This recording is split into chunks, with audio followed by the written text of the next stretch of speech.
ISS today, we have the capability to prosecute the campaign against us, the campaign that we envision with Russia's presence. Our pilot staff and right was engagement in favor of what they do. They do. Thank you. Step off. Thank you, Mr. Chairman. Gentlemen, thank you for being here today. And General Dunford, I know you're no stranger to the committee, but welcome in your new capacity as Chairman of the Joint Chiefs.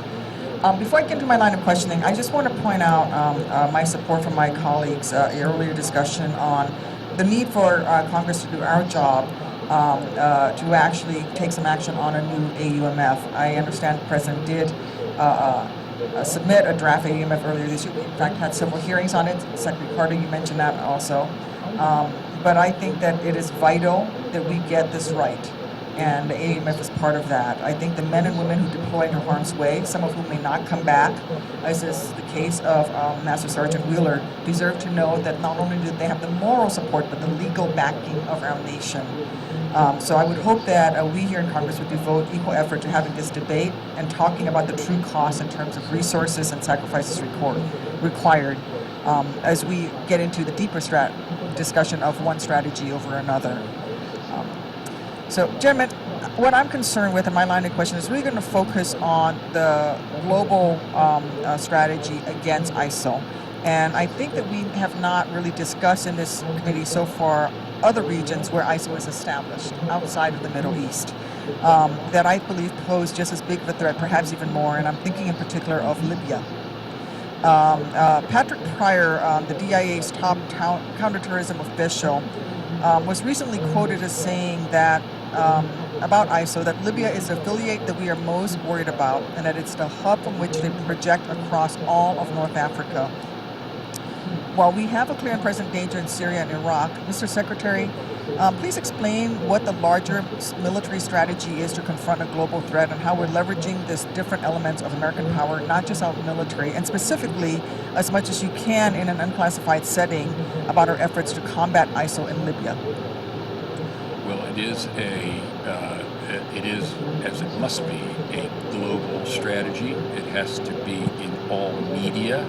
To go back to the earlier question about messaging and cyber, and while I believe we play a central and essential role, it's not purely a military campaign. It involves all the other instruments, but we are absolutely necessary. We're not by ourselves sufficient.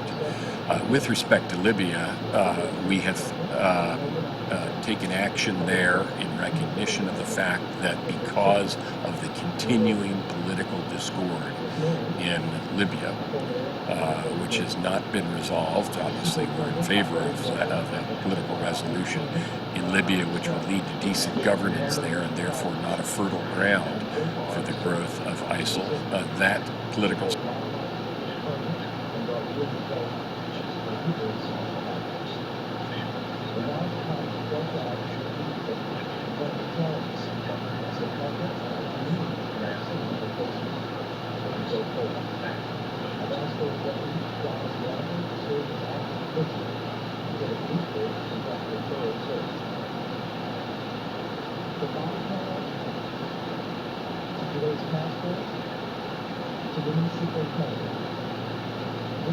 Hello.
and we reached a resolution with them in short order, and that was taken place by the city council. If you go back to Steve's testimony in the city council in April, then now we do the settlement, we also do a full discussion of the business. Second, and all that requires not material, but also I would say in what would bring that vision. So there are a couple of different angles. As you can tell in the self-government, we have two principles.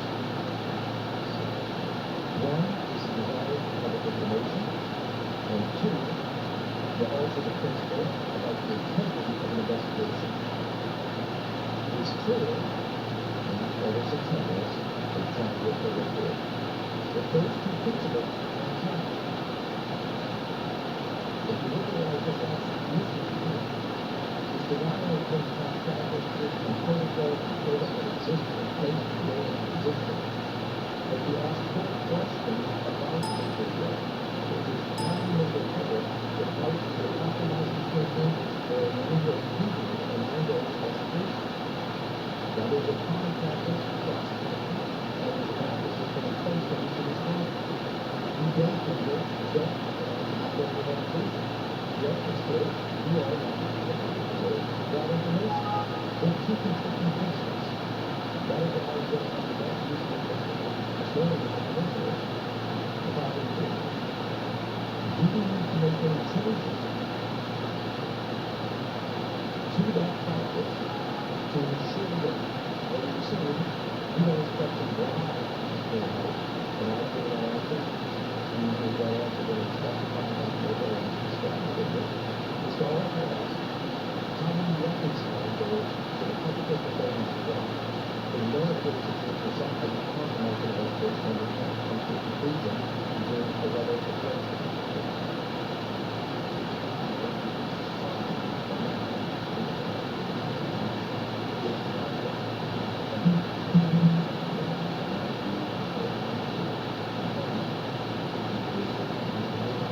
No, like, first of all, I think you know, the work I just said this thing, the work done earlier in the day, that's a deadline, I think you need an extension, I don't have to say that. I try to make it, as I said to them, focus to go deep, deep problems are real and systemic. And I don't want you to set of anything. There's a real deadline that we get out of this really quickly.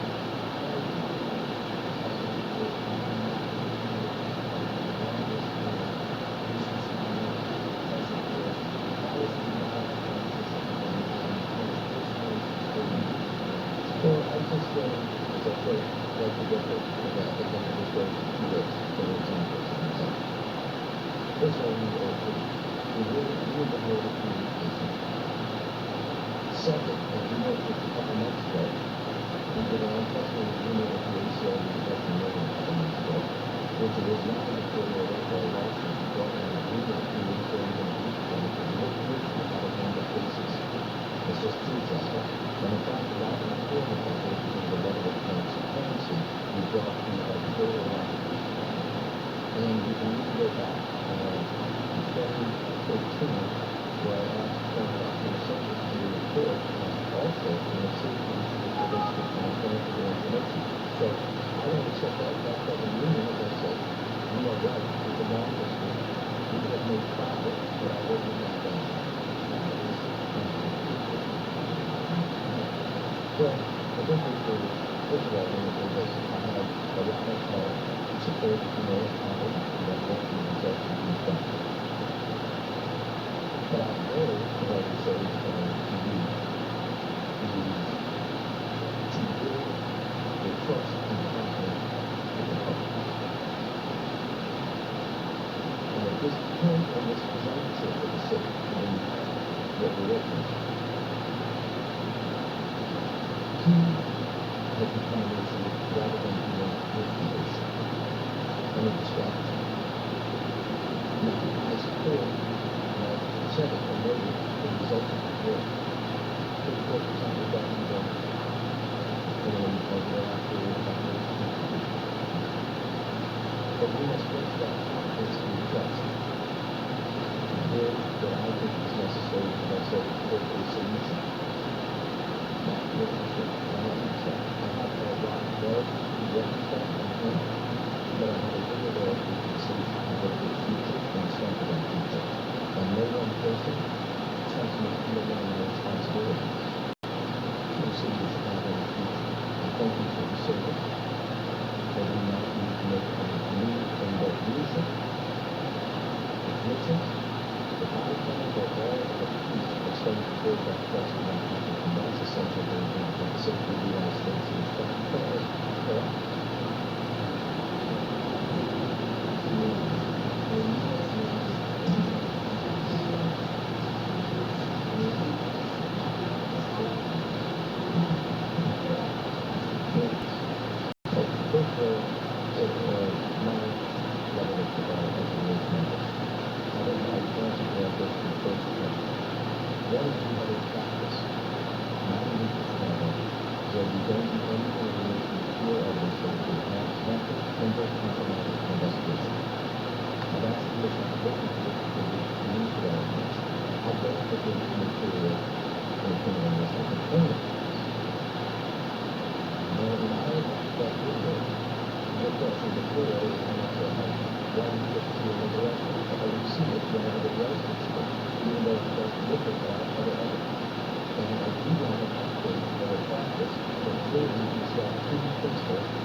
police board makes a series of recommendations. And so the police board will start their work in looking for a permanent leader for the police department. But John Escalante will step in. I want to have somebody that will meet the needs of both the public safety, help obviously in this issue of both changing the culture, putting in place the building blocks to restore the confidence and trust that we want to see in the city of Chicago, and have a record of in the police department of invigorating the type of not only commitment to professionalism, but the type of commitment I want to see to make the changes necessary, not only to lead the department, but to lead the changes in the department to get the results we want. Do you not have any responsibility in not driving forward the police department until today? Bill, I answered. I asked him to take the steps, and you did the announcements. Okay, okay.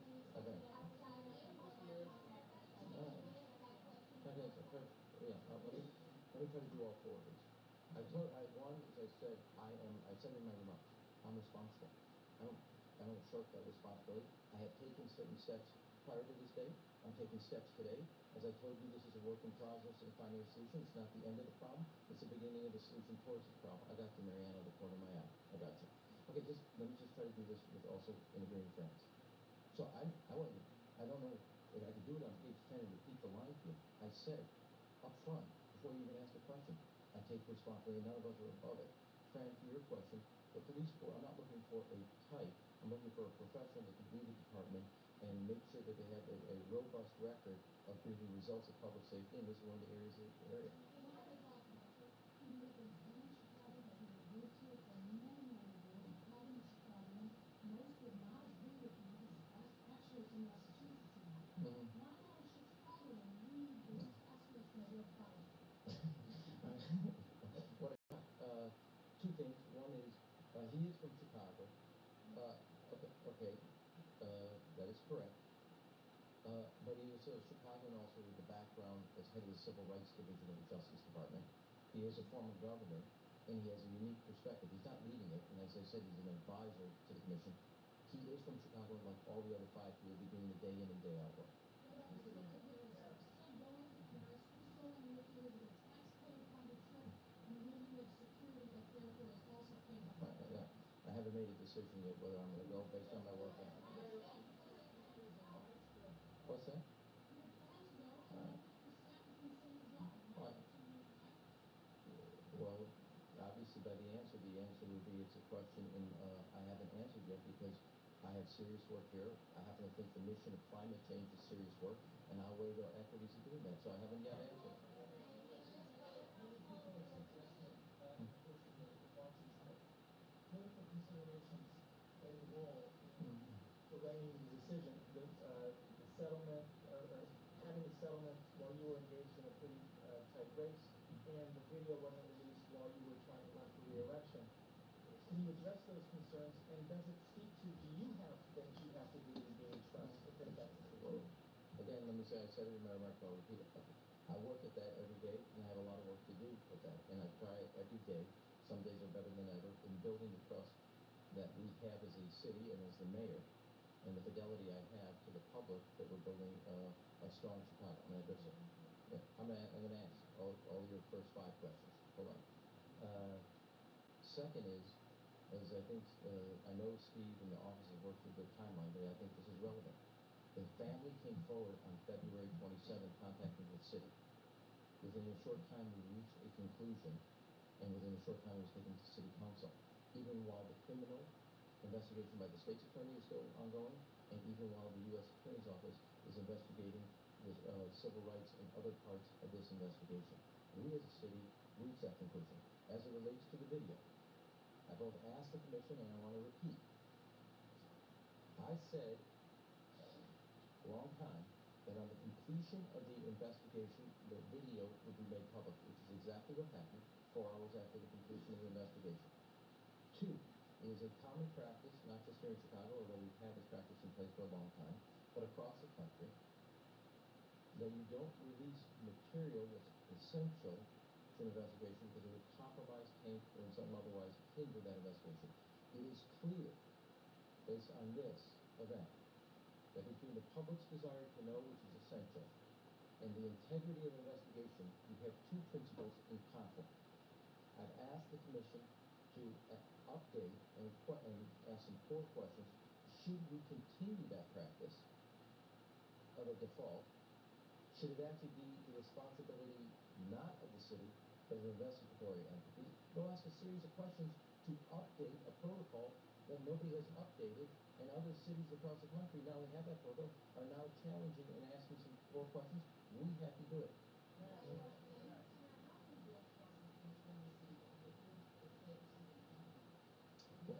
day, it's really not about what's happening, it's what happens to our world. Yeah. I think it goes, again, why I asked to address the first part, but let me repeat it, or make this point. There are three elements here. There was a civil settlement. There was a criminal investigation that's now charges that were brought, and there's an ongoing U.S. Attorney FBI investigation. Questions like they exist through the Burger King, the conduct at that point by the police department, other things that the police department took afterwards, all of that is being looked at by the Justice Department. And so when you say that, I would just say that there are three separate distinct parts. One was civil, one was criminal, one is civil rights and otherwise. And when they conclude, a lot of what you're asking, totally legitimate, they will have the questions, they will have the answers to those questions. Have I? I don't, I'm responsible to the public to do the job of being a mayor, and you earn that trust every day. And yes. Excuse me. Jason McCarthy, I've become distracted. There are a lot of questions in this room about you and your office. How do you become distracted? Well, you'll make that judgment. I think I'm doing my job, and I try to do it every day and do it in a professional way. What's a racial makeup? Okay. I think you have all the pictures, but I'll go through. Lori Lightfoot is African American woman, and you know her background as a former prosecutor. Randolph Stone is African American. There's also a Hispanic individual. There's Joe Ferguson, who is obviously Caucasian, and then there's Hiram, who is also Hispanic. But there's been academics from University of Chicago, Yale. There's been a federal judge that said the Cleveland line for the silence of prominent publications before. What are they studying? All of it's out there. Rule 14.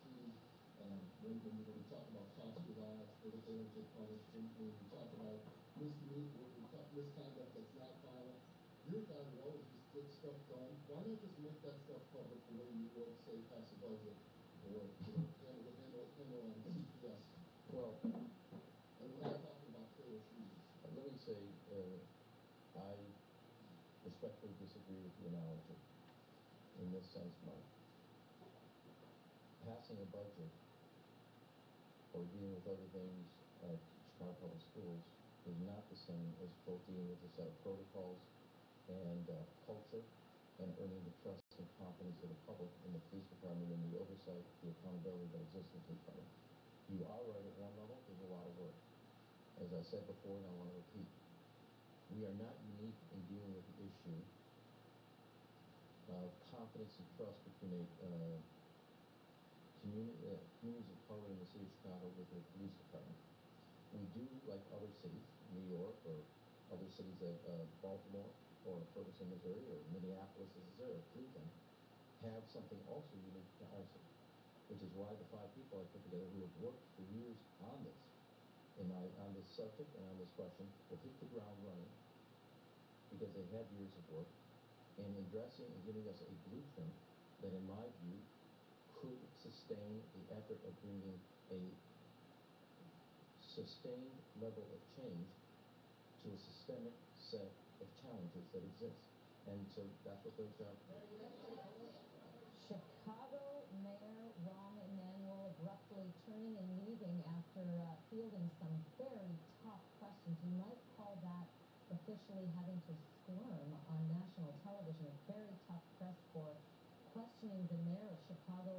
he announced a couple of very important things in that city. Number one, first and foremost, even though it wasn't first and foremost in the news conference, he has asked for the resignation of the superintendent of the police force in Chicago, Gary McCarthy.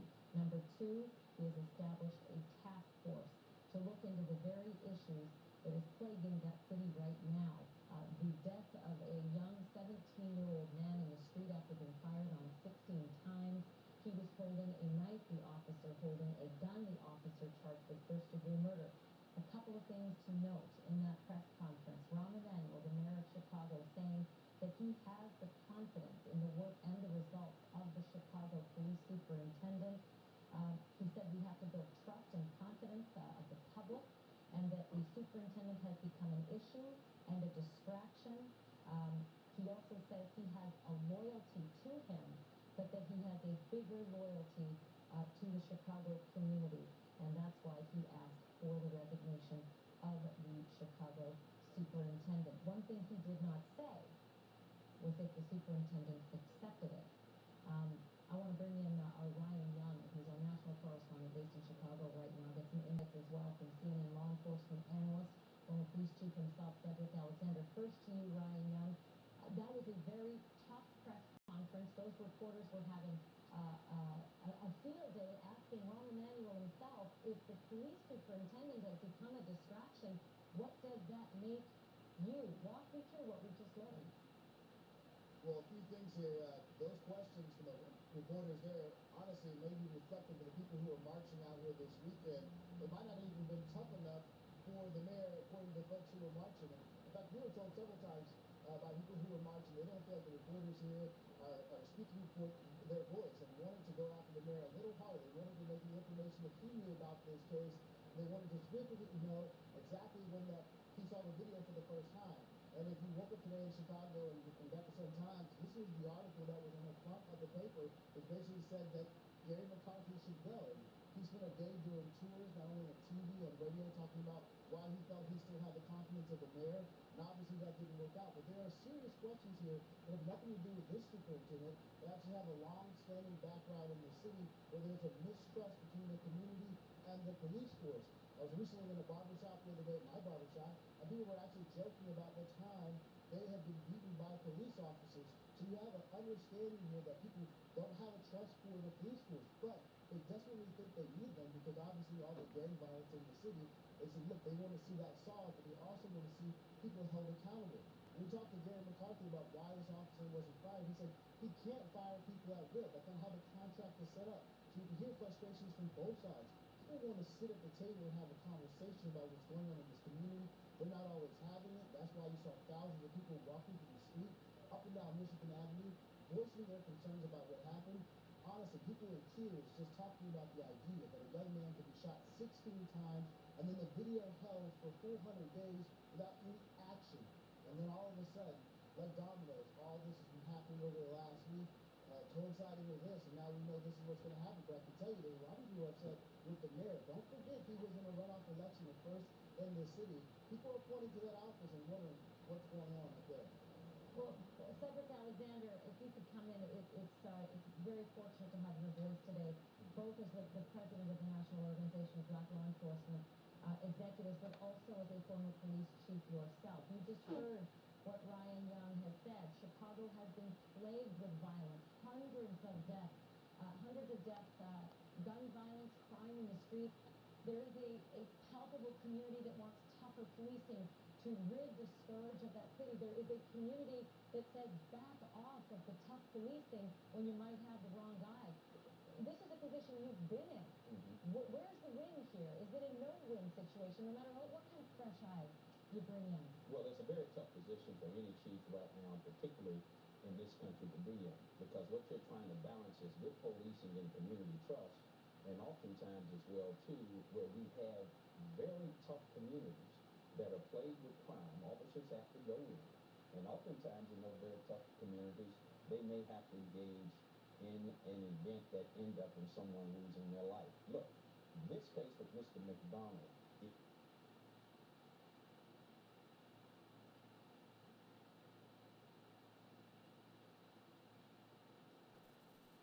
And here on Free Speech TV, you will get the whole story. We will unabashedly we'll talk about the influence of money on politics, both in the Republican and Democratic Party.